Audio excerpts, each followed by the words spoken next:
Hello again, this is John from kvarprogramming.com, and in this tutorial we're going to look at sizing components. So in the last tutorial I created this, and what I'm going to do with this application is I'm going to add a panel on the left which is going to be a form, so it's going to contain some text fields for entering data and a button to submit data. So and in the context of that, I'm going to explain a bit about sizing things in Swing. So to start with, I'm going to add a new class in here, which once again, it's going to extend JPanel, and I'm going to call it form panel, and it's going to, actually I'll just click finish there, and by hand I'll type extends JPanel just for a variation. So this is a kind of JPanel, and I'm going to give it a constructor, so form panel,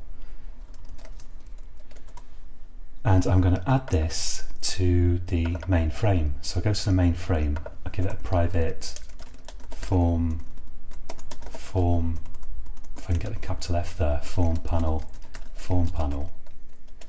and let's say form panel equals new form panel, and I'm going to add that on the left hand side, so in the west location. So add form panel border layout dot west. Now if I run this, so I need to select this app here.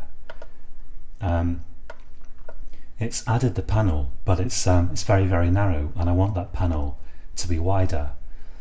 Now with some components, under some circumstances, for example main frame, you can just do set size, but usually what happens is you're adding a component using a layout manager, and it's actually the layout manager that determines the size of the component.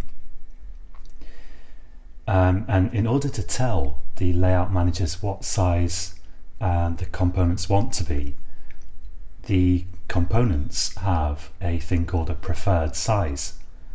So to show you, if I go to this form panel, now preferred size is actually, there's actually a method called getPreferredSize, and that returns a object called dimension. So I'll call the dimension dim, and I'll say equals getPreferredSize. And if I do sysout on dim, I'm not actually sure if dimension has a toString method. Yeah, it does. Okay, so we can see that the preferred size of this panel is 10 units wide and 10 units high. Nevertheless, it's actually spanning the entire vertical height here. And the reason for that is, although a component can have a preferred size, the layout manager will not necessarily respect it, and some layout managers ignore it completely.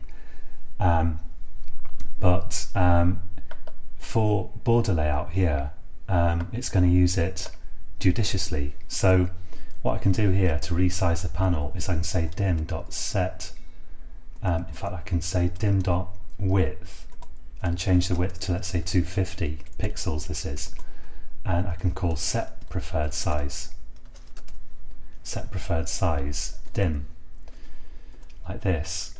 So I got the preferred size, and I set the width to 250, and then I've called set preferred size, and here I could have just done new dimension and given it some dummy height, because as we can see, the border layout manager is not respecting the height anyway, but it will respect the width. So if I run this, we've got now a wider panel that's easier to add controls into.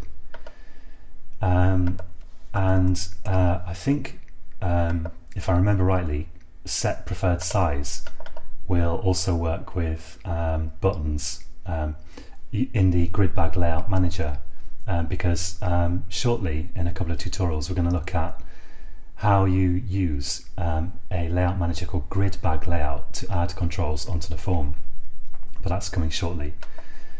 So in the next tutorial, we're going to give the form a nice looking border. So join me again then, and until then, happy coding.